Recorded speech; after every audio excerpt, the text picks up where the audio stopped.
Guys, kakwento tayo. Isang dagling, isang kotse. Ito.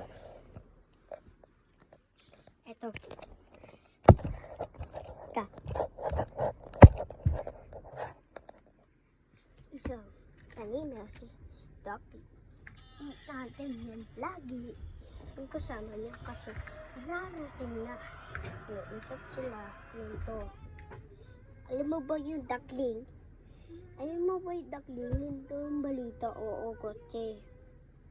Sinabi nga sila.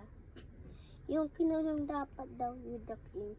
Yun yung sila nakita duckling kasi lagot siya kasi duckling siya. Huli kita kasi babay mo na. Ngayon, nandito siya. Ako, dito. Kasama dito. Ito siya. Kinulong siya kasi dahil siya yun.